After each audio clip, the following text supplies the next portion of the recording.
guys, welcome to my channel. Thank you so much for coming back. This is going to be another day in the life video. I literally just got off the phone with one of my DON for some of the home health companies I work for, and she just called me and said that a nurse is on a shift, but something happened and she needs to leave. So the shift still has about 5 hours left, so they need someone to cover that shift. So she called me, and Nadia's dad's home.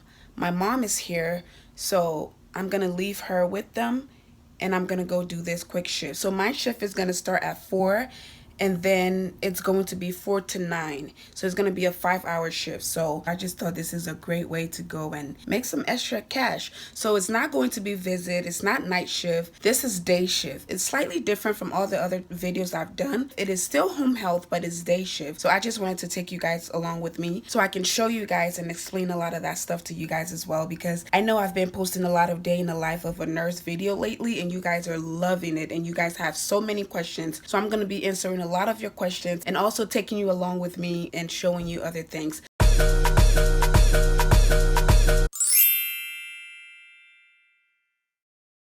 So the nurse who called me said that the patient has a cold, so I'm gonna have to wear this the whole time because I do not want to get sick. Secondly, I do not want to come home sick to the baby and make her sick as well. So I will be wearing this the whole time I'm there for about 5 hours. But that's pretty common because even at the hospital, when you are sick or when you have a fever, if you're sick, you have to wear this if you go to work. Or let's say you have a patient in isolation, depending on what type of isolation they're on, you have to wear all of these. So it's pretty standard.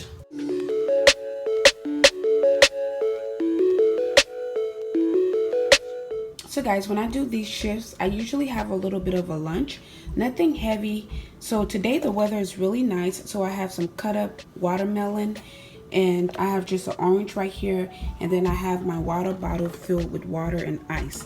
So that's all I'm really going to need, and I need to put this in my pocket before I forget. So I'm basically going to just put these in my plastic bag and I'll be out of here.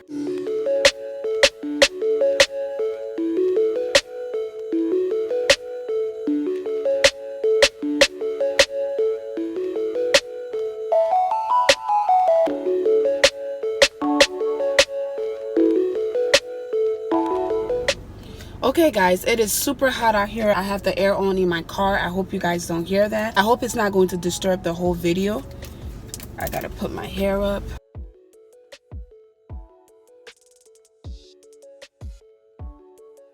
Okay guys, so I just got to my client's house. I'm actually in the neighborhood. I came a little early because this is my first time being here, so I had to use my GPS to get here, and I didn't want to be late, so I came a little early. So when I start my shift, it is actually going to be 4 o'clock, so I'm gonna work from 4 till 9. So let me tell you guys a little bit about this case before I go in. As I told you guys when I started the vlog, I had just gotten off the phone with my DON, and for those of you who don't know what DON is, a DON is the director of nursing, so the person who's in charge of all of the nurses, kind of like the nursing supervisor. So they usually work in the office to take care of the nursing part of the agency. So she called me and asked me if I was able to cover a shift because the original nurse who works there has to go. So the baby is at home with her grandma and her grandpa.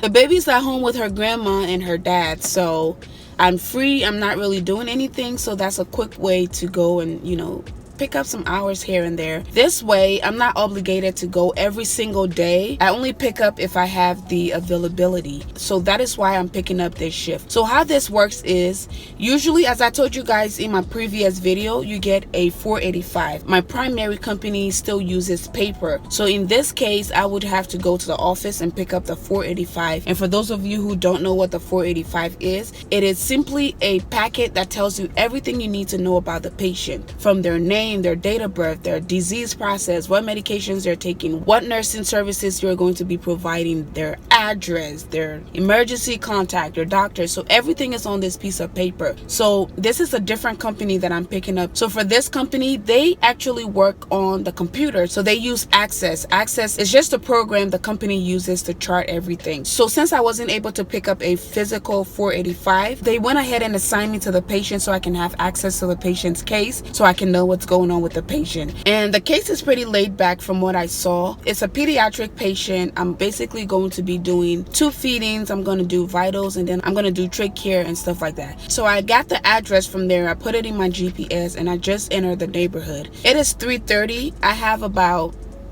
20-30 minutes before I have to actually go to the patient's house and take over. So what's going to happen when I get there is the nurse who's on the case is going to give me reports. She's going to tell me everything she's done so far. There's a list of things that needs to be done in every shift. So she's going to tell me what she's done and what's left to do. And then we're going to go over things together, and I'm going to go ahead and take over. One thing I want to tell you guys is that for those of you who want to look into home care can be very laid back, but you have to remember that you are still a professional and you are still responsible for anything that happens to your patient. So just like in the hospital, you wouldn't give a medication that another nurse pulled from the Pyxis, and the Pyxis is like the medication machine for those of you who don't know. So you wouldn't administer a medication that another nurse took from the Pyxis. It's the same thing. Let's say when I go in at 4 o'clock, the patient has a medication that is due at 4 o'clock, but the nurse has already taken out the medication and measured it and everything. But because she has to leave, she asked me if I can go ahead and give the medication. Don't do that. Don't ever do that. If a nurse pulls a medication, or if a nurse is supposed to do certain treatments, let them do it and then leave. Basically what I'm trying to say is never administer a medication that you didn't initiate. So basically I'm gonna go in, she's gonna give me a report, and then I'm gonna take over. I'm not sure if this is a 24-hour case. If it is, then I can expect to see another nurse.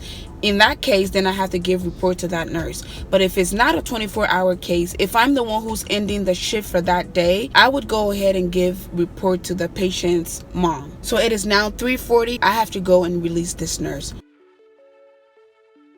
One trick I want to tell you guys is that for those of you who are interested in home care, when you start working home care, you're going to get a lot of patient offers. They're going to call you and say, hey, we have a patient that is on the west side, or we have a patient that is on the east side, or we have a patient that is on the north side. Can you go and see this patient? The smart way to do it is only take patients that are close to your neighborhood or close to where you live. The reason for that is with visits, you get paid by the hour. So that includes the time you take to drive there and the time you take to get home, and also the time you take to provide care for that patient. You don't want to be driving from one side of town to another side of town. You want to get patients that are close to your neighborhood where you're only driving maybe 5, 10, 15 minutes to get to your patients. That way you're making more money and you're not driving all your shift. But if it's a shift, then it doesn't matter. Even if it's 30 minutes away, you're only going to drive one time for that 30 minutes to see the patients. So that's just a little trick I picked up along the way. I just always try to get a lot of patients in one neighborhood and tackle all of that.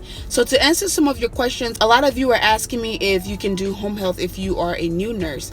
Yes, you can do home health as a new nurse. All you have to do is tell the company to train you. A lot of companies like to throw nurses out there just because they need somebody real quick. They like to just give you a piece of paper and tell you to go. Don't do that. Don't put yourself in situations that you're not comfortable with.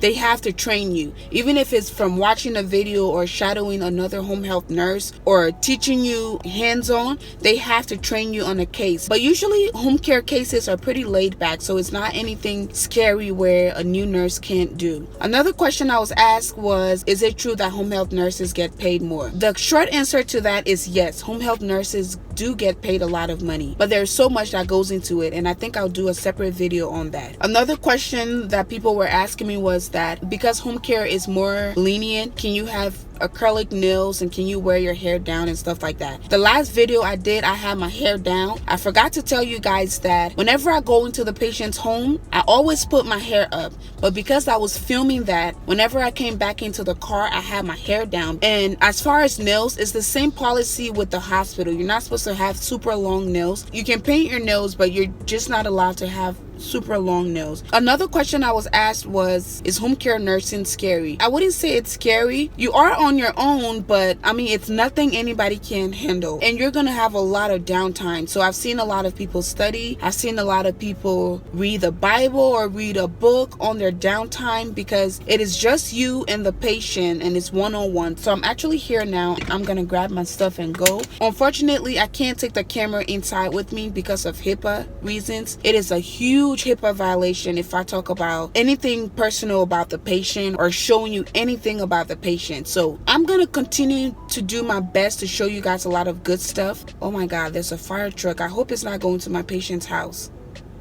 Look. I hope that's not for my patient, because that's going to be really scary. So I'm going to go ahead and grab my stuff. So I have my stethoscope. I have my water. I have my mask. I have my lunch. And then I have my bag. I have my badge in my bag, so I wear my badge when I get out. But I will see you guys when I get back. Okay, guys, I'm actually done with my shift. I am in another neighborhood that is close to my patient's house. And as you can see, it's getting dark out. The shift went pretty well. It was a pretty uneventful night. All I had to do was vitals and assessment, and then I sat around just observing and monitoring the patient. But then once 6 o'clock hit, I started doing my nursing care from 6 o'clock all the way up to, I want to say, 7:40. And it's not a lot of stuff, but it's just stuff that takes time. So like the tube feed takes time to go through. You have to administer your medication and then assess the patient after 30 minutes of administration. You have to go through a whole process of checking tube placement and all of that. But anyways, at about 7:30, the patient's mom came home. So by 7:40, I was done with everything. I did my vitals again. I finished my charting, and I gave report to the patient's mom. I told her everything that still needed to be done for the night and everything that I had done. And if she had any questions, it's always great when the family is nice. It makes your life so much easier. But yeah, so that's basically it. I don't know if you guys have any questions for me. If you do, go ahead and leave them down below. I do my best to answer all you guys' questions. If you guys have any video requests, I will make a video on it as soon as possible. And I'm just gonna continue to share my journey and my experience with you guys. And once I get back into the hospital, I'm gonna make sure to make multiple videos on that so you guys can see that side of what I do as well. So thank you guys so much again for watching. If you liked the video, go ahead and give it a big thumbs up. If you haven't already subscribed, go ahead and hit the subscribe button. Thank you guys again for watching, and I'll see you guys in my next one. Bye.